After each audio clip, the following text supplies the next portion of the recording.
Hello friends, आज carbohydrates के इस वॉल्यूम में हम देखेंगे Fischer's proof for configuration of D plus glucose. तो ग्लूकोज में हमको पता है कि वहाँ पे 4 किराल कार्बन है, तो 2:n ये उसका रूल है कि उतने आइसोमर बनते हैं, मीन्स की 2:4 मीन्स कि 16 कॉन्फ़िगरेशन ग्लूकोज के स्ट्रक्चर में बनेंगे। तो ऐसी टोटल 8 पैर इनांशियोमर की बनेंगी, ऐसे 8 स्ट्रक्चर हो गए और उसके मिरर इमेज भी हो गए। ऐसे करके टोटल 16 स्ट्रक्चर बनते हैं। कॉन्फ़िगरेशन में 5th कार्बन पर अगर राइट साइड पर OH है तो उसको डी ग्लूकोज बोलते हैं, और अगर लेफ़्ट साइड पर OH ग्रुप होता है तो उसको हम L ग्लूकोज कंसीडर किया जाता है। तो थोड़ी इसकी हिस्ट्री देखेंगे फिशर के बारे में। इन 1885 टू 1900 में यूनिवर्सिटी ऑफ वासबैग में इमेल फिशर एंड कोवर्कर्स ने ये रिमार्केबल वर्क किया था, जिसके लिए उनको 1902 में नोबेल प्राइज़ भी मिला था, जहाँ पे उन्होंने टोटल 16 स्ट्रक्चर जो थे उनको बताया था और उनके आइसोमर के बारे में बताया था। तो आगे देखेंगे, glucose, mannose and fructose gives same ओसेजोन।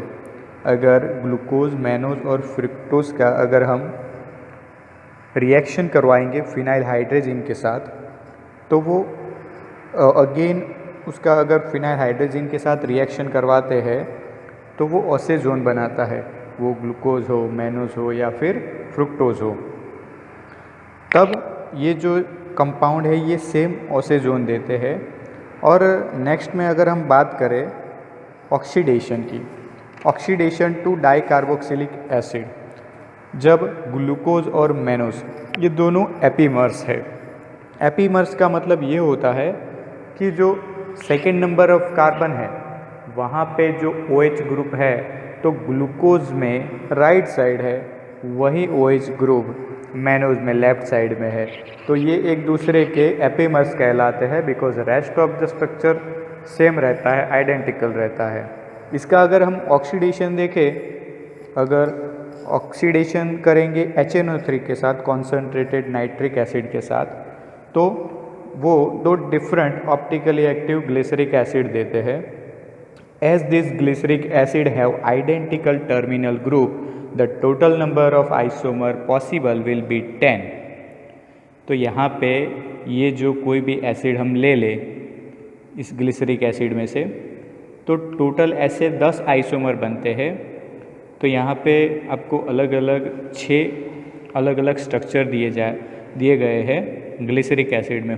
जो फर्स्ट एंड लास्ट पोजीशन पे COOH ग्रुप है, डाई कार्बोक्सिलिक एसिड है, ग्लूकोज और मैनोज के ऑक्सीडेशन के बाद। तो यहाँ पे आपको जो 6 डिफरेंट स्ट्रक्चर दिए गए हैं, तो यहाँ पे ये जो डैश दिखाया गया है सेकंड से 4 नंबर कार्बन पे, वो डैश ये रिप्रेजेंट करता है कि वहाँ पे OH ग्रुप है। तो ऐसे 1, 2, 3, 4, 5 एंड 6 ऐसे अलग अलग स्ट्रक्चर आपको दिए गए हैं, और नीचे उनके साइन भी दिखाए गए हैं।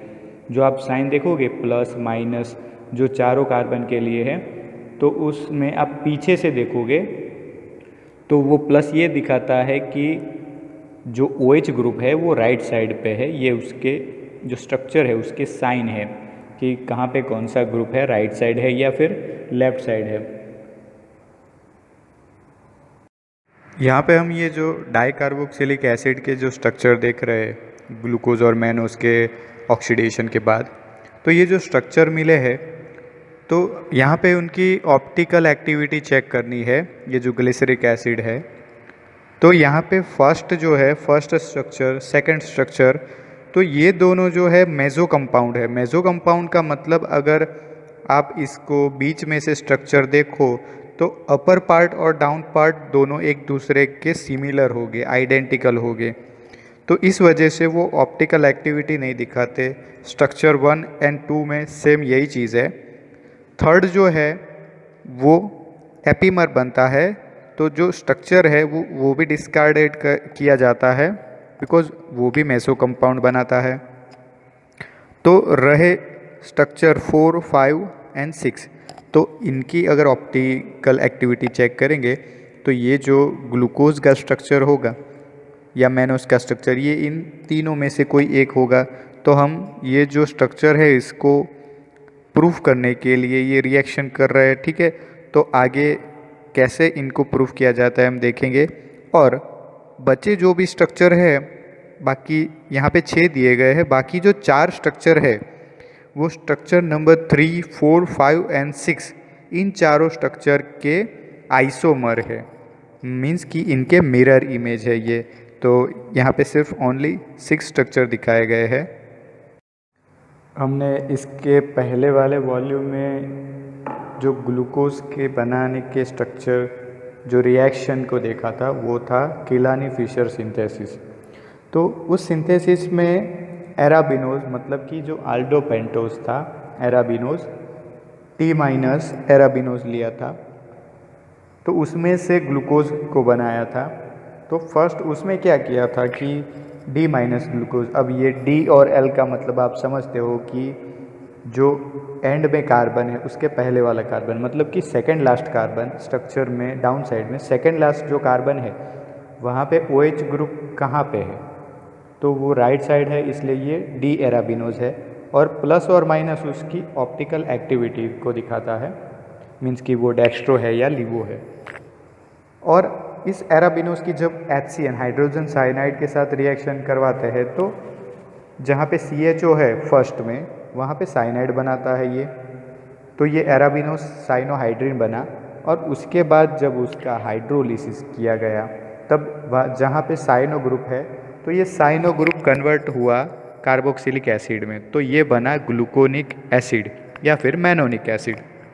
ग्लूकोज और मैनोज एक दूसरे के एपीमर है, जहाँ पे सिर्फ सेकेंड कार्बन पे OH चेंज होता है, तो एक बनेगा ग्लूकोनिक एसिड, दूसरा बनेगा मैनोनिक एसिड। अब यही चीज़ जब ग्लूकोज या फिर मैनोज D+ ग्लूकोज या मैनोज के साथ करते हैं, अगर D+ ग्लूकोज और मैनोज का ब्रोमीन वाटर के साथ रिएक्शन करते हैं तो वो भी ग्लूकोनिक एसिड और मैनोनिक एसिड बनाता है।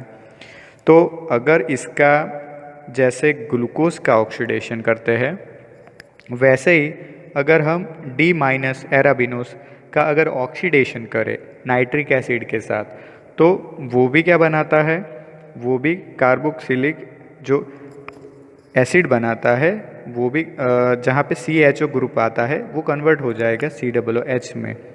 तो यहाँ पे अगर एराबिनोज का जो नाइट्रिक एसिड के साथ ऑक्सीडेशन करवाते हैं तो यहाँ पे आप रिएक्शन में देखोगे कि 3 स्ट्रक्चर मिले हैं। तो जहाँ पे नीचे 3 एक प्लस प्लस माइनस, मीन्स कि अगर आप राइट साइड से देखो प्लस प्लस माइनस जो साइन है वो ये दिखा रहा है कि जो सेकेंड कार्बन है वहाँ पे लेफ्ट साइड में OH, थर्ड और फोर्थ में राइट साइड में OH ग्रुप है। तो ये एराबिनोज का जो कार्बोक्सिलिक एसिड फॉर्म है जहाँ पे CHO में से COOH में कन्वर्ट हो गया। तो एक ये मिलता है जो ऑप्टिकल एक्टिव है। उसके अलावा 2 और आइसोमर मिलते हैं जिनमें OH की पोजीशन अलग अलग है, तो वो दोनों बोथ आर मेसोफॉर्म। मेसोफॉर्म का मतलब ये होता है कि अगर इस स्ट्रक्चर को आप बीच में से देखो तो अप साइड पार्ट और डाउन साइड जो पार्ट है तो उनका कॉन्फ़िगरेशन सेम होता है, तो इसलिए मेसोफॉर्म होते हैं मेसो कंपाउंड, वो ऑप्टिकल एक्टिव नहीं होते हैं। तो फिर यहाँ पे ऑप्टिकल एक्टिव जो कंपाउंड मिला एक ही मिला, डी एराबिनोज का नाइट्रिक एसिड के साथ ऑक्सीडेशन करवाने से एक स्ट्रक्चर मिला। तो उस स्ट्रक्चर को देखते हैं तो वो बनता है माइनस एराबिनोस, मीन्स कि ये लिवो एराबिनोस है।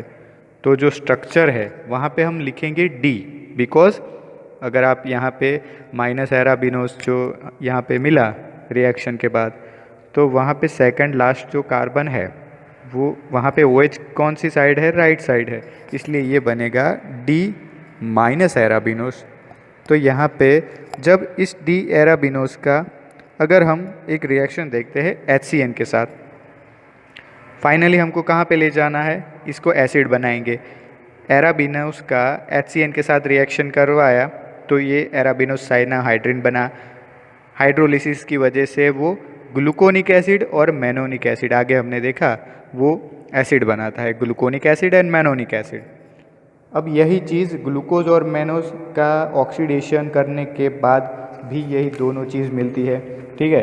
तो ये क्या प्रूफ करता है, this gluconic and mannonic acid on further oxidation give dicarboxylic acid, जो आगे हमने देखा।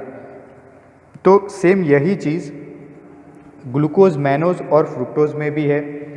तो स्ट्रक्चर आप अगर देखोगे, D plus glucose and mannose, D plus glucose और D प्लस मैनोज में आप देखोगे कि सेकेंड लास्ट कार्बन जो है वहाँ पे ग्लूकोज और मैनोज दोनों में राइट साइड OH ग्रुप है। तो यहाँ पे ये आप कॉन्फ़िगरेशन D और L कॉन्फ़िगरेशन समझ गए कि अगर राइट साइड OH है तो D ग्लूकोज, लेफ्ट साइड है तो L ग्लूकोज। तो D ग्लूकोज और D मैनोज में ये जो स्ट्रक्चर है, तो ग्लूकोज और मैनोज में कहाँ पे डिफरेंस आता है, जो सेकंड कार्बन है वहाँ पे राइट साइड OH दिखाया गया है, यहाँ पे मैनोज में लेफ्ट साइड है। और फ्रुक्टोज में क्या चेंज है कि वो सेकंड कार्बन पे कौन सा ग्रुप है, कीटोनिक ग्रुप है, कीटोन है। और फर्स्ट जो आल्डिहाइड है ग्लूकोज और मैनोज में, उसकी जगह पे यहाँ पे फ्रुक्टोज में है CH2OH, अल्कोहलिक ग्रुप है। ग्लूकोज के लिए एक और टेस्ट देखेंगे जिसमें D प्लस ग्लूकोज का ऑक्सीडेशन करवाता है HNO3 के साथ। तो ये हमें पता है ग्लिसरिक एसिड बनाता है। तो ये ग्लिसरिक एसिड क्या है कि जो अप साइड CHO ग्रुप है, नीचे CH2OH है, तो इन दोनों को कन्वर्ट कर देता है COOH ग्रुप में, कार्बोक्सिलिक एसिड में। तो ये है ग्लिसरिक एसिड। अब ये कंपाउंड था ग्लूकोज। अब एक दूसरा कंपाउंड है ग्यूलोज। अब ये ग्यूलोज में क्या होता है, सिर्फ जो ग्लूकोज में CHO group aldehyde up side है, ग्यूलोज में वो होता है down side, CH2OH up side होता है ग्यूलोज में। तो सिर्फ जो ग्रुप है वो इंटरचेंज है, बाकी जो पूरा कॉन्फ़िगरेशन है ग्लूकोज और ग्लूकोज में जो 4 कार्बन है बीच में, वो एज इट इज़ है, स्ट्रक्चर उनका कॉन्फ़िगरेशन सेम है।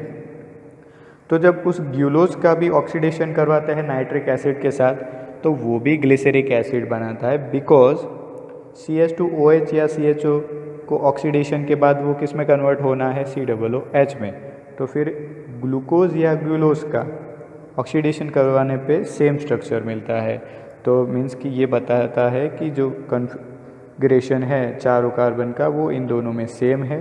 ये प्रूफ करता है ग्लूकोज का स्ट्रक्चर, और जो दोनों ग्रुप है उनको भी प्रूफ करता है। और उसके बाद ये जो लास्ट में है D प्लस मैनोज, तो मैनोज का स्ट्रक्चर कहाँ से चेंज आता है, जो ग्लूकोज में सेकंड नंबर कार्बन है और D प्लस मैनोज में सेकंड नंबर कार्बन है, वहाँ पे OH लेफ्ट साइड में है मैनोज में और ग्लूकोज में है राइट साइड में। बाकी जो रेस्ट ऑफ द स्ट्रक्चर है वो सेम है। Therefore the structure of mannose can be given as shown being an epimer of D plus glucose. तो ये ग्लूकोज और मैनोज जो है, D plus glucose and D plus mannose, ये एक दूसरे के क्या है, एपीमर्स है। So thank you students.